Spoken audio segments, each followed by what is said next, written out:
My family threw a surprise party for my brother's new baby, but never told me or my daughter.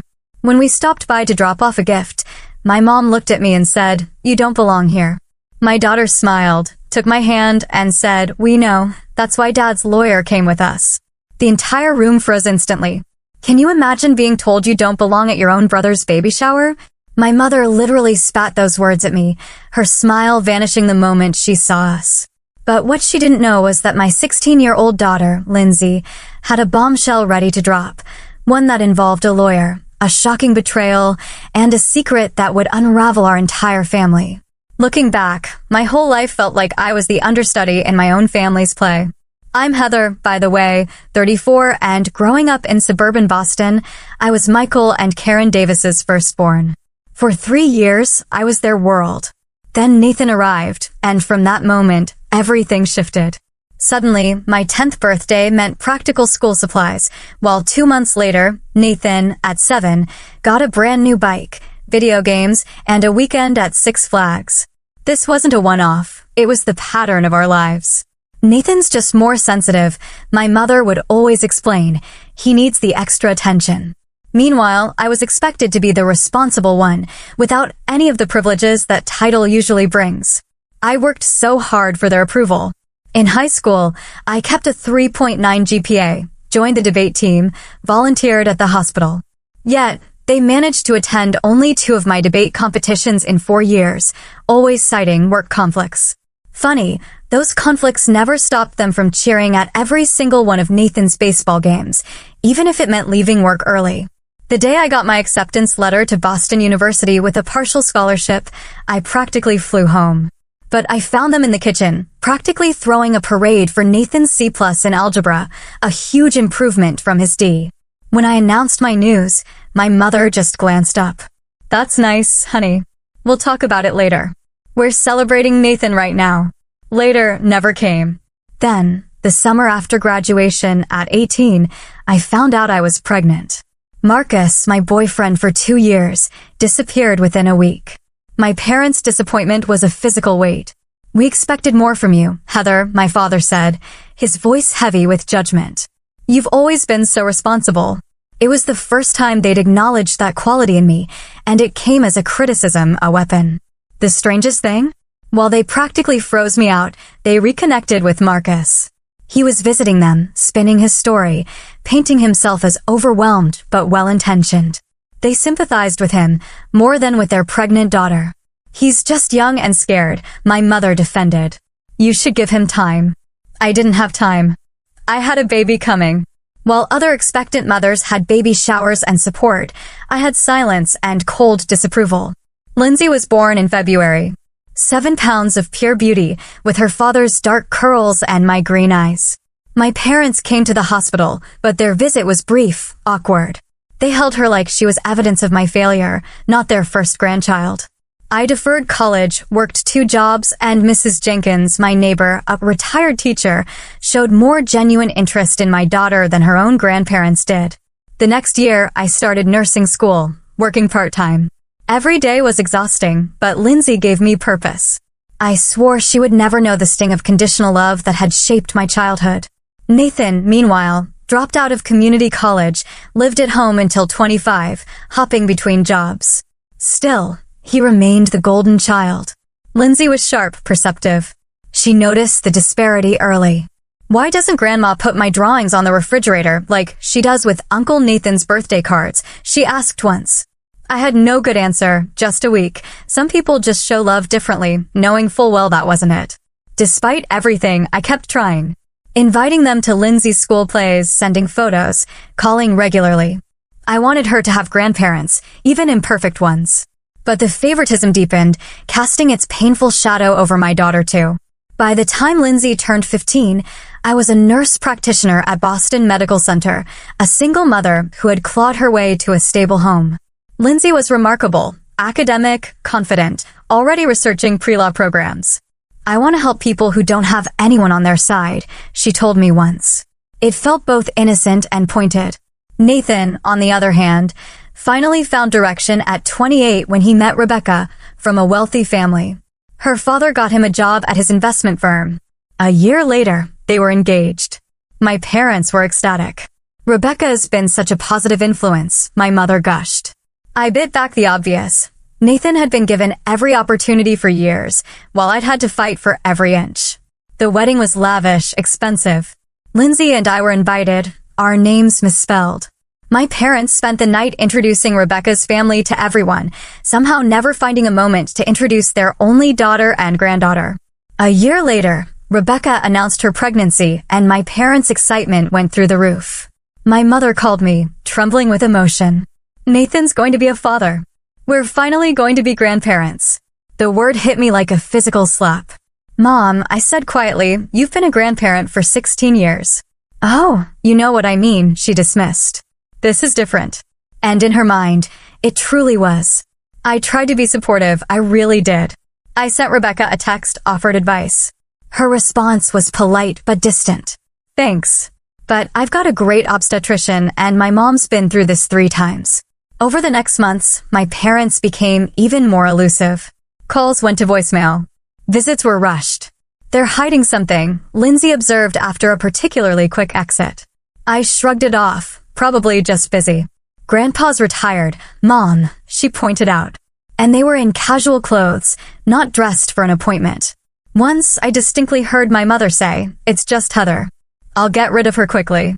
Another time, my father said, don't mention Saturday to her, before being shushed. Lindsay, protective as always, dropped a subtle bomb at a family dinner they couldn't avoid. My father mentioned a new restaurant they'd tried last weekend. Lindsay, with her innocent, piercing tone, said, that's strange. Mom called you last weekend to see if you wanted to join us for lunch. But you said you were both sick with colds. The silence was deafening. Nathan quickly changed the subject. The most revealing moment came a few days later. Lindsay froze scrolling through Instagram. Mom, she said, her voice tight, turning her phone to me. It was a photo from my cousin Amber, a family barbecue at my parents' house last Sunday, a day my mother had told me they were busy with church. My parents, Nathan, Rebecca, all my aunts, uncles, cousins, gathered around a barbecue. The caption read, Sunday fun with the fam. So excited for baby boy Davis coming soon. Did you know about this? Lindsay asked, hurt etched on her face. I shook my head, a lump in my throat. This wasn't casual. This was a planned family event, and everyone was invited, except us.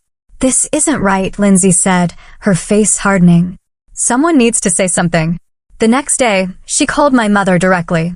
Why weren't Mom and I invited to the family barbecue? She asked, without preamble. My mother fumbled, oh, Lindsay, it was just a last-minute thing, nothing formal. Last minute with 20 people? Lindsay challenged. There's a hashtag and everything. Cousin Amber's post has the details all planned out. My mother tried the mom was working excuse, but Lindsay shot back. Mom had Sunday off. You know that, because she invited you for lunch. Remember the lunch you said you couldn't attend because of church? My mother sighed. Lindsay, sometimes adults have complicated reasons for the things they do. I'm old enough to recognize a lie, Lindsay interrupted, a steel in her voice I'd never heard before. And I'm old enough to notice that you and Grandpa treat Mom differently than Uncle Nathan. Always have. She hung up. I was torn between pride and anxiety. When my mother called to complain about Lindsay's disrespect, I actually defended my daughter. She asked a fair question, Mom. Why weren't we invited? The conversation ended with her claiming I was making mountains out of molehills and had always been too sensitive. I tried to push the hurt aside, to focus on work and Lindsay's college applications. But the pattern continued. Family events we discovered through social media, celebrations we were never invited to.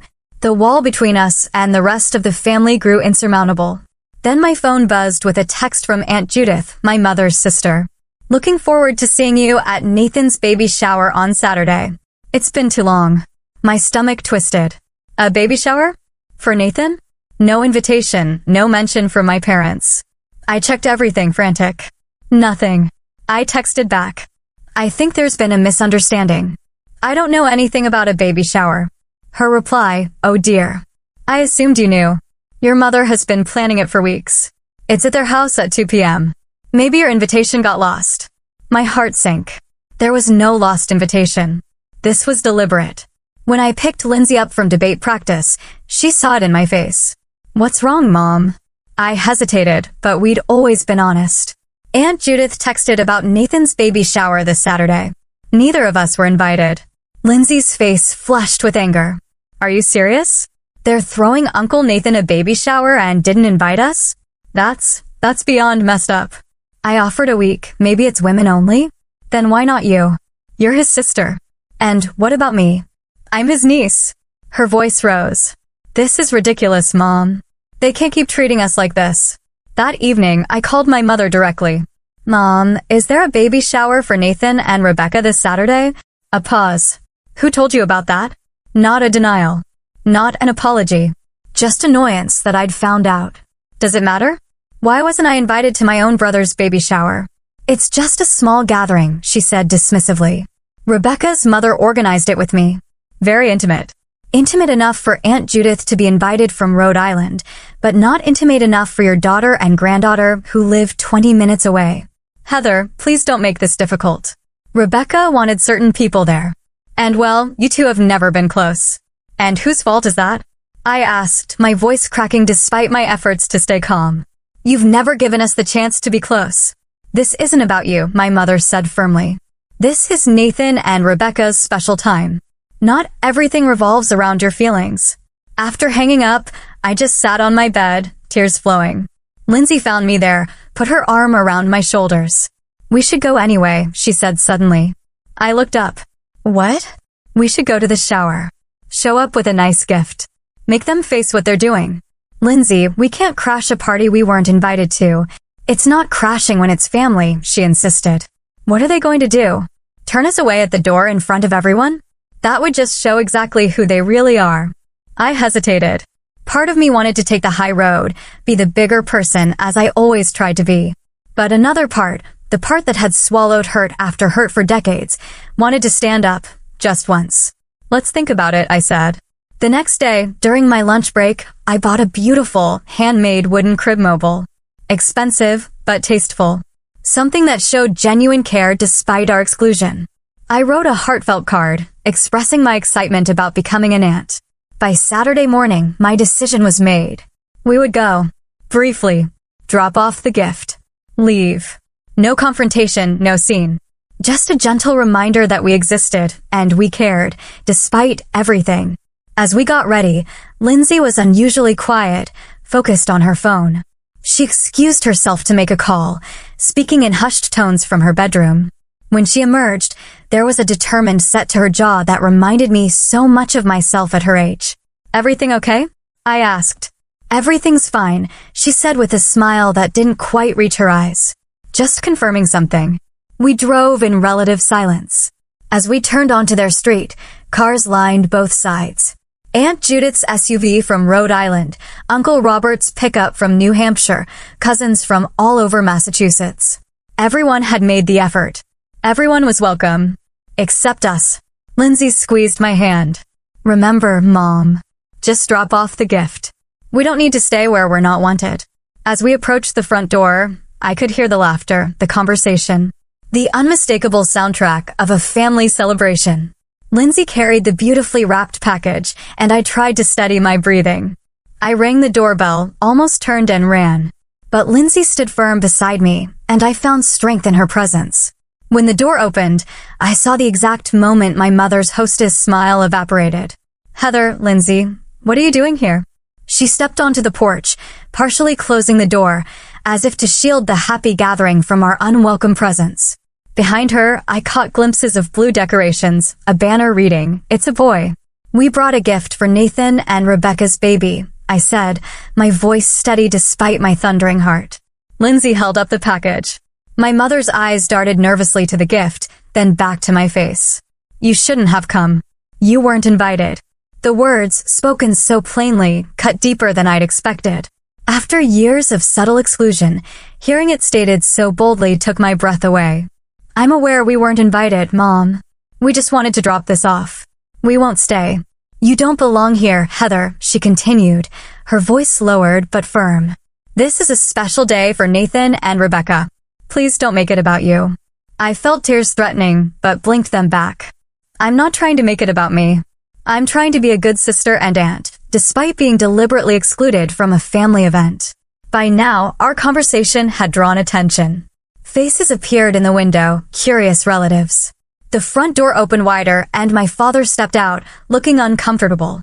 "Karen, what's going on?" he asked, then froze when he saw us. "Heather, Lindsay, this is unexpected. We brought a gift for the baby," I repeated, my voice smaller now. Behind my father, Nathan appeared with Rebecca, her 7-month belly prominent in a blue maternity dress. Nathan's face registered surprise, then guilt, then a quick glance at our parents. "Heather, what are you doing here?" he asked, echoing our mother. Apparently making a huge mistake, I said, the hurt finally breaking through my composed facade. "We just wanted to give you this, but it seems we're not welcome even for that." Rebecca looked confused, her hand protectively over her belly. "I don't understand. Why wouldn't you be welcome?" Before anyone could answer, more family members had gathered in the doorway and on the porch, creating an audience for our humiliation. Aunt Judith stepped forward, her face flushed with embarrassment. "Heather, I'm so sorry. I thought you knew about the shower when I texted you." Clearly, I wasn't supposed to know, I replied, unable to keep the bitterness from my voice. The silence was deafening. No one spoke up to contradict me. No one, not my brother, not my father, not a single relative, said, "Of course, you should be here." Their silence confirmed what I'd always known but tried to deny. I was an outsider in my own family. I turned to leave, dignity in tatters, determined not to break down in front of them. "Come on, Lindsay, let's go." But Lindsay didn't move. Instead, she stepped forward, her chin raised in defiance. "Actually, I think we should stay." My mother frowned. "Lindsay, this isn't appropriate. You need to leave with your mother." Lindsay smiled, a calm, confident smile that seemed beyond her 16 years. "We know we don't belong here, Grandma. That's why Dad's lawyer came with us." "Lawyer? What lawyer?" My father's voice rose sharply. As if on cue, a man in his 40s, wearing a tailored suit, approached from the street where he'd apparently been waiting in a parked car. He carried a leather briefcase and wore an expression of professional detachment. "Good afternoon," he said, climbing the porch steps. "My name is James Winters, attorney at law. I represent Marcus Williams in matters concerning his daughter, Lindsay Williams Reynolds, and her mother, Heather Reynolds." My mother's face drained of color. "Marcus? What does he have to do with this?" I was equally confused. Marcus had been absent from our lives since before Lindsay was born. I turned to my daughter, questions forming on my lips, but she gave me a look that silently asked for trust. The lawyer continued. "I believe we should discuss this matter inside, unless you prefer to have this conversation in view of the entire neighborhood." My father hesitated, then grudgingly stepped aside. "Fine, but this is completely unnecessary and inappropriate." As we entered the house, the festive atmosphere had evaporated. Relatives whispered, some embarrassed, others openly curious. The gifts piled on a table, the cake with "Welcome, Baby Davis" written in blue frosting, the streamers and balloons, all served as evidence of the celebration we'd been deliberately excluded from. Nathan approached me, speaking low. "Heather, I didn't know you weren't invited. I assumed Mom had told you." I just looked at him. Years of hurt made it impossible to accept this weak excuse. "You never checked? You never asked why your only sister wasn't at your baby shower? You never thought that was strange?" He had no answer. We gathered in my parents' living room, the baby shower guests awkwardly hovering, unsure whether to stay or leave. Rebecca sat heavily on the couch, looking distressed, while Nathan stood protectively beside her. My parents remained standing, as did Lindsay and I, creating an unofficial division in the room. Mr. Winters placed his briefcase on the coffee table and addressed me directly. "Miss Reynolds, I understand this may come as a surprise to you. Your daughter contacted our office 2 weeks ago." I turned to Lindsay stunned. "You did what?" Lindsay took a deep breath. "Mom, I've been in contact with Dad for almost 2 years now." The revelation hit me like a physical blow. Marcus, the man who had abandoned us before Lindsay was even born, had been speaking with my daughter behind my back. "He found me on Instagram," Lindsay continued. "At first, I ignored him, but eventually I agreed to meet him. He's changed, Mom. He wanted to make things right." "Make things right?" I repeated, my voice hollow. "After 16 years? Miss Reynolds, the lawyer interjected, if I may explain the legal situation that brings us here today. My father stepped forward, his face flushed with anger. There is no legal situation here. This is a family gathering you're interrupting. I'm afraid there is indeed a legal matter, Mr. Winters replied calmly. He opened his briefcase and removed a folder. For the past 14 years, Mr. Williams has been sending child support payments for Lindsay. That's impossible, I said immediately. I've never received a dime from Marcus. Not directly to you, the lawyer clarified. Mr. Williams was young and irresponsible when Lindsay was born. He admits that freely. When he tried to make contact a few years later, he was told by your parents that you wanted nothing to do with him. My gaze snapped to my parents. My mother wouldn't meet my eyes. They suggested that to avoid upsetting you, he could send the support payments to them, and they would ensure the money was used for Lindsay's care. Mr. Williams agreed to this arrangement, believing it was what you wanted. The room seemed to tilt around me. Is this true? I asked my parents. My father cleared his throat. We were trying to protect you from further hurt. Marcus was unreliable. We didn't want him coming in and out of your lives. So you took his money instead? The pieces were falling into place with sickening clarity. For 14 years, Mr. Winters continued, Mr. Williams has records of every payment made, checks, bank transfers, and correspondence with your parents confirming receipt. The total amount over 14 years comes to approximately $97,000. The number hung in the air like a physical presence. Almost $100,000 that should have helped raise Lindsay. Money that could have paid for childcare while I was in nursing school. Money that could have meant fewer overnight shifts and more time with my daughter. Money that could have gone toward her college fund. Around the room, relatives' expressions shifted from confusion to shock to disgust as they realized what my parents had done. We were going to tell you eventually, my mother said weakly. We were saving it for Lindsay's college. In an account in your names, Mr. Winters pointed out, with no legal obligation to use it for Lindsay's education. Nathan stepped away from Rebecca, his face pale. Mom, Dad, is this true? You took money meant for Heather and Lindsay.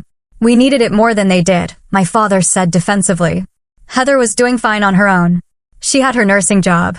We had retirements to think about, and your college tuition, Nathan. The words struck me like physical blows. My parents had used money meant for their struggling, single-parent granddaughter to fund their retirement and Nathan's education. You paid for Nathan's college with money that was meant for my child. My voice rose despite my efforts to contain it. Rebecca, who had been silent until now, stood up awkwardly, her hand supporting her back.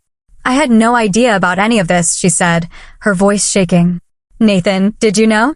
Nathan hesitated just a fraction of a second too long. You knew. I whispered, the final betrayal landing like a knife to my heart. Not everything, he stammered. I knew Marcus was sending some money, but I didn't know how much or for how long. I thought it was just a few thousand. Not this. Mr. Winters cleared his throat. Mr. and Mrs. Davis, Mr. Williams has authorized me to present you with two options. First, you can repay the full amount plus interest, which comes to approximately $115,000 within 30 days. Alternatively, we can pursue criminal charges for fraud and embezzlement, in addition to a civil suit that would likely result in a judgment exceeding the original amount. Criminal charges? My mother's voice was barely audible. But we're family. Family doesn't steal from family, Lindsay said quietly. Especially not from a child. Aunt Judith stepped forward from where the relatives had been watching in stunned silence. Karen, Michael, how could you do this to your own daughter and granddaughter? Others joined in, their shocked comments creating a growing chorus of disapproval. The family that had so readily excluded us was now witnessing the ugly truth behind the perfect facade my parents had maintained for years. We needed the money, my father repeated, as if that justified everything. So did we. I finally shouted. Years of suppressed anger breaking through. Do you have any idea what we went through? The nights I stayed up crying because I couldn't afford both rent and childcare, the scholarships I lost because I couldn't maintain a full course load while working, the birthdays when Lindsay got one small gift while you showered Nathan with presents, all while you had thousands of dollars that rightfully belonged to her. Nathan approached me, his expression pained. Heather, can we talk privately? I hesitated, then nodded. We stepped into the kitchen, away from the chaos. I swear I didn't know the full extent of this, he said immediately. I knew Dad helped me with tuition money that came from Marcus, but he told me it was just a few thousand that Marcus owed the family for expenses when you were pregnant. And you never questioned that? Never thought to ask me? I should have, he admitted. I was selfish. It was easier not to ask questions when things were going my way. I studied my brother's face. The brother who had always been chosen over me, who had benefited from my exclusion his entire life. Yet, I saw genuine remorse in his eyes. I'm sorry, Heather, for everything. For never standing up for you, for accepting their favoritism, for taking what should have been Lindsay's. Before I could respond, Rebecca appeared in the doorway, her face streaked with tears. Heather, I had no idea you weren't invited to the shower. When your mother said she'd handle the guest list, I assumed that included you. I'm so sorry. Her apology seemed sincere, but it was a drop in the ocean of what had been revealed today.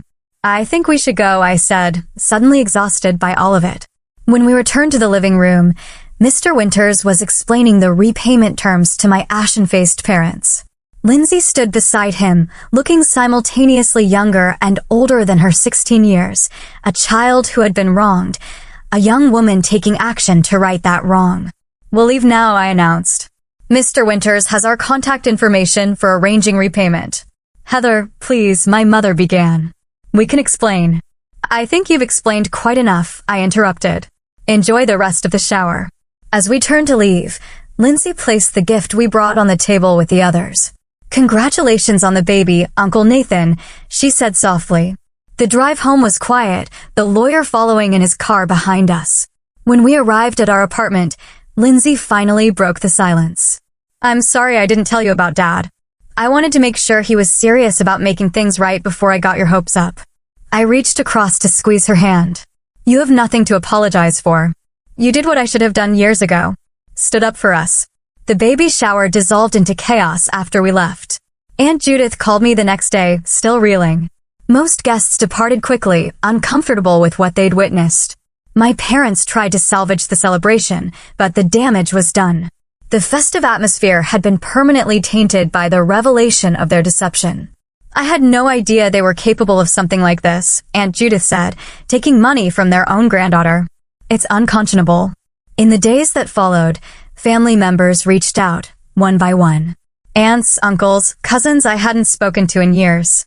Some called to express outrage on our behalf, others to distance themselves from my parents' actions, and a few to admit they'd noticed the disparity in how we were treated, but had never spoken up. We should have said something, Uncle Robert admitted during his call. We saw how they favored Nathan, but we told ourselves it wasn't our place to interfere. I'm sorry, Heather. My parents attempted damage control, calling relatives to give their version. They had only borrowed the money, always intended to give it to Lindsay. Few seemed convinced. 3 days after the shower, Nathan called and asked to meet for coffee. I agreed, though part of me wanted to refuse. We met at a small cafe. He looked tired, with dark circles under his eyes. Rebecca's been crying since Saturday, he said. She feels terrible about everything. She had no idea you weren't invited to the shower. Mom told her you were busy with work. And you? I asked. What did you think when you didn't see me there? He had the grace to look ashamed. I noticed, but I didn't question it. That's been the pattern my whole life, not questioning when things went my way. He ran a hand through his hair. I've been thinking about everything. All the times they chose me over you. All the opportunities one got that you didn't. The money. The money that should have gone to your niece. I finished for him. Yes. He looked me directly in the eyes. I want to make it right, Heather. I've talked to Rebecca and we agree. Whatever Mom and Dad can't pay back, we will. I hadn't expected this. That's not your responsibility, Nathan. Maybe not legally, but morally. I benefited from their favoritism my entire life. I got the college education that Lindsay's money helped pay for. I can't change the past, but I can try to fix this part of it. We talked for nearly 2 hours. Really talked. Perhaps for the first time as adults. Nathan admitted he'd always known, but had accepted it as normal because it benefited him. He confessed to feeling inadequate beside my achievements, which had made it easier to accept their preferential treatment as something he needed. I always thought you were the strong one, he said. You didn't seem to need their approval the way I did. I needed it just as much, I told him. I just stopped expecting it. When we parted, something had shifted between us. Not forgiveness, exactly. The wound was too fresh for that. But perhaps the beginning of understanding. That evening, my parents showed up unannounced at our apartment. Lindsay answered the door, her voice tight with tension as she called for me. "We need to talk," my father said when I appeared, without lawyers or audiences. I hesitated, then let them in, though Lindsay refused to leave my side. "We've been thinking about everything," my mother began once we were seated. "We made a terrible mistake. We never meant for it to go on so long. 16 years is more than a mistake," I said quietly. "It's a choice. Multiple choices made every day for 16 years. We needed the money when it first started coming," my father explained. "The economy was bad, my hours were cut, and Nathan needed braces. We told ourselves we'd pay it back, but then there was his college tuition and our mortgage. And my struggles didn't matter?" I asked. "The times I had to choose between paying the electric bill and buying Lindsay new shoes? The night classes I took while 8 months pregnant because I couldn't afford to take a semester off. We thought you were managing," my mother said weakly. "Because I had to," my voice rose despite my efforts. "Not because it was easy. Not because we didn't need that money. Because I had no choice but to manage." My parents looked at each other, a silent communication passing between them. My father cleared his throat. "We've spoken to our financial advisor. We can liquidate some investments to repay about half the amount immediately. The rest we'd need time." "That's between you and Mr. Winters," I replied. "I'm not involved in the legal aspects." "And beyond the money?" my mother asked hesitantly. "Can we fix this? Can we be a family again?" Lindsay spoke before I could. "A family doesn't do what you did. A family doesn't steal from a child or exclude people from celebrations. A family doesn't consistently choose one member over another." My mother's eyes filled with tears. "We love you both. We made terrible mistakes, but we love you." "Love without respect isn't love," I said, finally articulating what I'd felt for years. "Love without actions to back it up is just an empty word." They left with no resolution, no tearful reconciliation, no promises of a healed relationship. Just the beginning of a financial restitution that could never truly compensate for what had been taken from us. Not just money, but belonging, security, and trust. The following week, I finally met with Marcus. The first time I'd seen him since he walked out 16 years ago. Lindsay had arranged the meeting at the same cafe where I'd met Nathan. Marcus had aged well, his youthful cockiness replaced by a quieter confidence. He was married now, with 2 young sons, and worked as an architectural engineer. "I don't expect forgiveness," he said after an awkward greeting. "What I did was unforgivable." "Then why come back now?" I asked. "I've been in therapy for years," he explained. "Working through my issues, trying to become someone better than the boy who ran away from his responsibilities. When my first son was born, it hit me hard, what I'd missed with Lindsay, what I'd taken from both of you." He showed me documentation of every payment he'd made over the years, copies of checks, bank statements, even emails from my parents acknowledging receipt. The systematic deception was laid out in black and white, impossible to deny. "When I found Lindsay on social media, I just wanted to see her," he continued. "I didn't expect a relationship. Didn't think I deserved one. But she gave me a chance I hadn't earned." Lindsay, who had insisted on being present for this meeting, reached across the table and took his hand. "Everyone deserves a second chance if they're truly sorry." I wasn't ready to offer such forgiveness, but seeing my daughter's capacity for grace moved me deeply. She had grown into someone stronger and wiser than I had been at her age, perhaps than I was even now.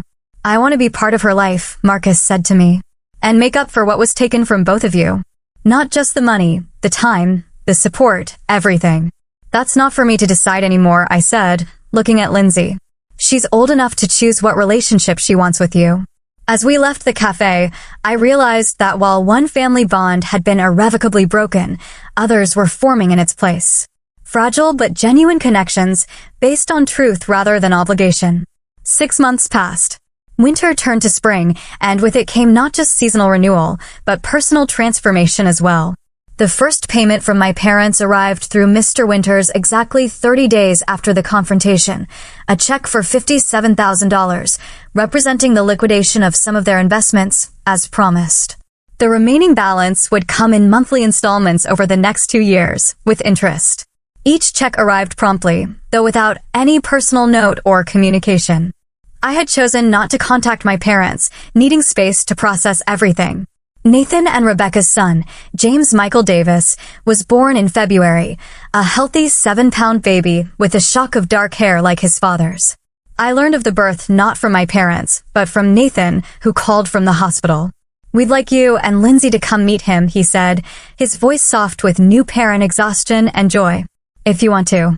We went the next day, bringing the crib mobile we'd chosen months ago and a small stuffed elephant. Rebecca welcomed us warmly from her hospital bed, the strain of our last meeting replaced by the glow of new motherhood. "He's beautiful," I said honestly, looking down at my nephew's tiny face. "Would you like to hold him?" Rebecca asked. As I cradled James in my arms, I felt no resentment, no lingering bitterness toward this innocent new life. Whatever complicated history existed between the adults, this child deserved a loving aunt and cousin in his life.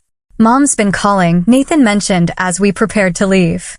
"She wants to see the baby." "That's natural," I replied, careful to keep my tone neutral. "I told her she could visit next week after we're settled at home," he continued. "But I also told her things will be different now. No more favoritism, no more secrets. If she wants a relationship with James, she has to respect our boundaries." It was the first time I'd heard my brother stand up to our parents. And though it shouldn't have taken their disgrace to prompt this change, I was proud of him for making it. Marcus had become a regular presence in Lindsay's life, meeting her for lunch every other weekend, attending her debate competitions, helping her research colleges. He'd offered to pay for her education in full, a gesture that meant more symbolically than financially, as the repayments from my parents would cover most of her tuition. "He's trying really hard," Lindsay told me after one of their outings. "Not just to be in my life, but to do it right. Not pushing too fast or overcompensating with gifts instead of time." I had met Marcus's wife, Diane, and their 2 boys. She had known about Lindsay from the beginning of their relationship and encouraged Marcus to reconnect. The boys were excited to have a big sister, and Lindsay seemed to enjoy her role as the mature, admired older sibling. My own relationship with Marcus remained cordial but distant. Too much had happened, too many years lost for us to forge a close friendship. But I respected his efforts with Lindsay and the genuine change he seemed to have undergone. In April, I received an unexpected email from my mother. I almost deleted it unread, but decided that would be acting from the same place of avoidance that had characterized their behavior for years. "Dear Heather," it began. "Your father and I would like to see you and Lindsay. We understand if you're not ready, but we miss you both and would like the opportunity to apologize in person. We've been seeing a family therapist and working to understand our actions and their impact. Please consider meeting us. With love, Mom." I showed the email to Lindsay, leaving the decision to her. "What do you think? Should we meet them?" She considered it thoughtfully. "They haven't really changed, you know? One apology and a few therapy sessions don't undo a lifetime of behavior." "You're right," I agreed. "But people can grow, even later in life." "Like Dad did," she acknowledged. "But he put in years of work before reaching out to me. He didn't expect immediate forgiveness." In the end, we declined the meeting, not out of spite or inability to forgive, but because true reconciliation required more than words. It required demonstrated change over time. I drafted a response explaining this, suggesting that perhaps in the future, after more healing on both sides, we might reconsider. "Real relationships are built on respect and honesty," I wrote. "Those foundations need to be established before we can move forward." As spring turned to summer, Lindsay received acceptance letters from several prestigious universities. She ultimately chose Boston University, my alma mater, with plans to study pre-law. The money that should have supported her throughout childhood would now fund her education. A fitting, if belated, use of what had been taken from her. "I want to become the kind of lawyer who helps people stand up for themselves," she told me as we celebrated her decision. "Like Mr. Winters did for us." I looked at my daughter, this remarkable young woman who had found the courage to confront injustice when I had accepted it for too long, and felt a pride so profound it brought tears to my eyes. "You're already helping people stand up for themselves," I told her. "You helped me." Life continued to evolve in unexpected ways. Nathan and Rebecca moved to a house closer to our apartment, making it easier for us to be part of James's life. Marcus's sons occasionally joined Lindsay's weekend visits, creating a blended family dynamic I never could have imagined. My parents continued to make their monthly payments, but respected our wish for distance. Occasionally, Nathan would mention them, that they were still in therapy, that they asked about us, but he never pressured us to reconnect. The most surprising change came from within me. The anger and hurt that had been my constant companions for so long gradually began to loosen their grip. Not because what had been done was forgivable, but because holding on to that pain no longer served me or Lindsay. I realized that true healing wasn't about reconciliation with those who had wronged us. It was about reclaiming our own worth, establishing healthy boundaries, and creating a life filled with genuine connections. 1 year after the confrontation at the baby shower, Lindsay and I hosted a graduation party at our apartment. Nathan and Rebecca came with baby James. Marcus attended with Diane and the boys. Friends from work and Lindsay's debate team filled our small living space with laughter and conversation. Noticeably absent were my parents, but their absence no longer defined us. We had created our own family, not bound by obligation or blood alone, but by choice, respect, and love. As I watched Lindsay surrounded by people who truly celebrated her achievements, I realized we had both finally found what we had always deserved, a place where we unquestionably belonged. Have you ever had to create boundaries with family members who didn't treat you right? What helped you heal from family betrayal? Share your experiences in the comments below. If this story resonated with you, please hit that like button and subscribe to hear more stories about standing up for yourself and creating the family you deserve. Remember, sometimes the strongest family bonds aren't the ones we're born into, but the ones we build with love and respect. Thank you for listening to my story, and I wish you all the strength to create the healthy relationships you deserve.